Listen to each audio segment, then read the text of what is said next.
Perhaps you have heard someone preach about Yah having you in the palm of his hands, having a secure grip on you, holding you, guarding you.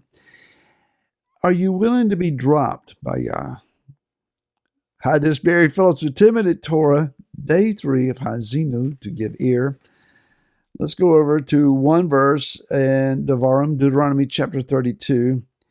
And that's verse 11. It says, "As an eagle stirs up its nest, flutters over its young, spreading out its wings, taking them up, bearing them on its pinion."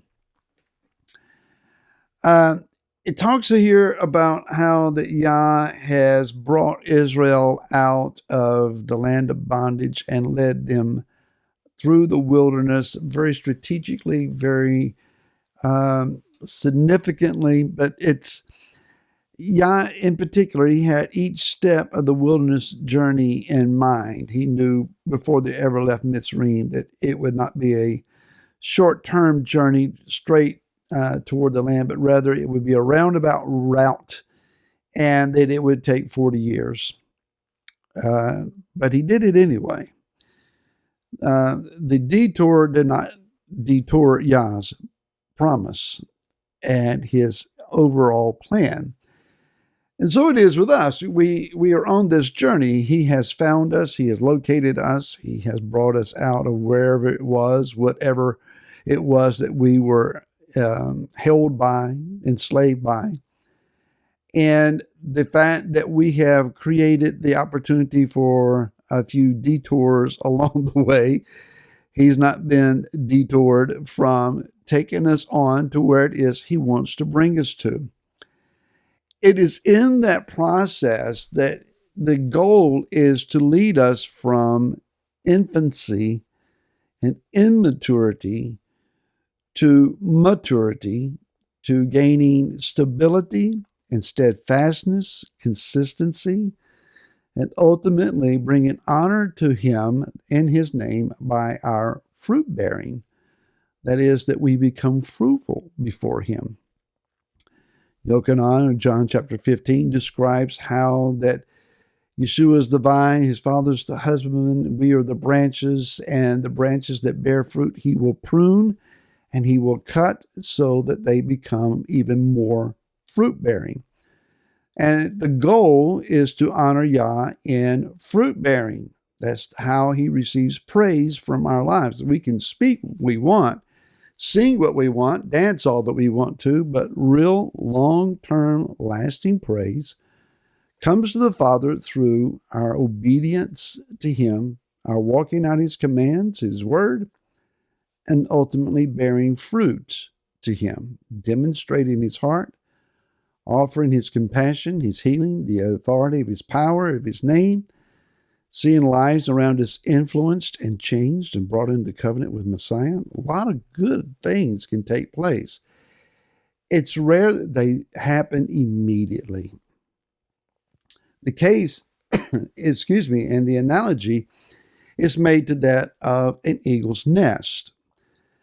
What I understand, and I could be corrected in some points of this, but what I understand is that in the construction of an eagle's nest, that there are some sharp objects, some thorns, perhaps something that would be abrasive that is in the interior, but it's covered over in down and fluff and various levels of soft debris so that when the eaglets are hatched, it's a nice, comfortable place to be. Mama brings them food and feeds them and nurtures them and guards them, and they're in this warm, cozy little place.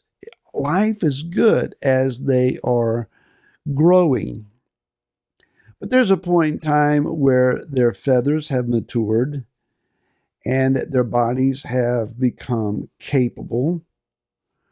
And mom will then bear them up in its pinions to some lofty height and drop them, with the realization that instinct will kick in, and instinctively the new eagle will unfurl its wings, catch the wind, and learn to fly.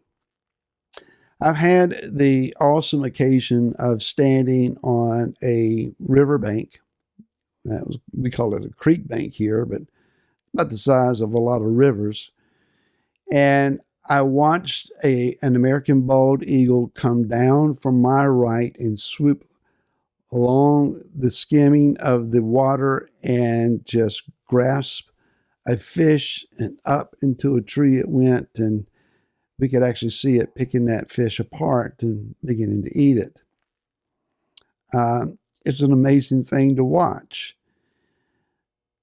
The eagle is an incredible creature of Yah, and Yah uses this eagle here to reveal that he will nurture us, he will mature us, he will feed us.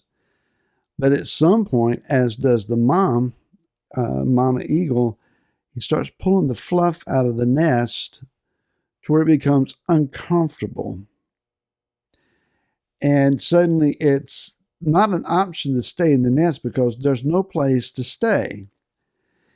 Unlike a lot of American adults, these eagles need to launch and get beyond the parents' bedroom, or not bedroom, but basement, and venture into life.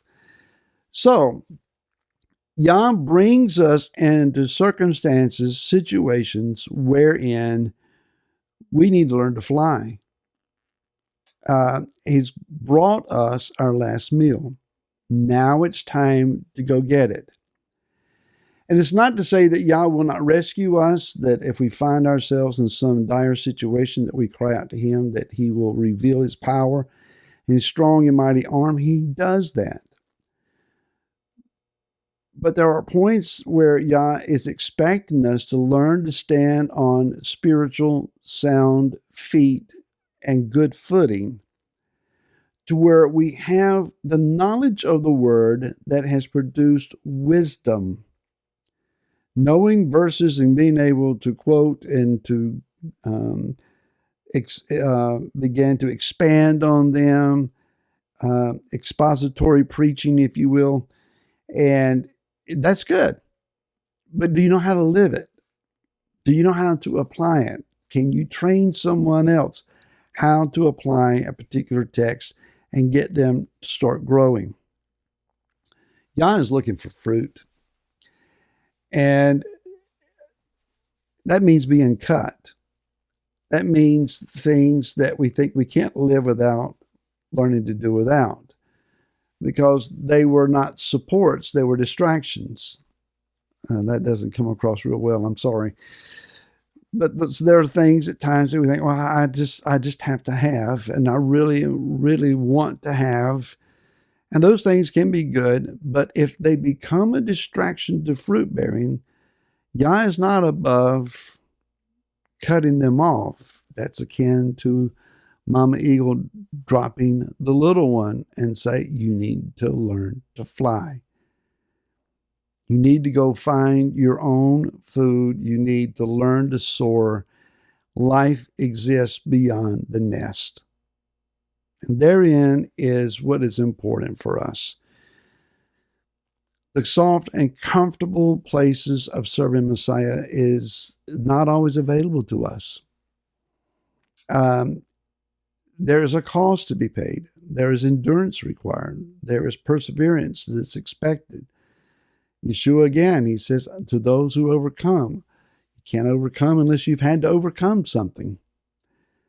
And so life tumbles and we have our circumstances, and Yah says, I got you, and releases us. Now throw up in your wings of belief, trust me, soar on my wind, and I will take you where you need to go.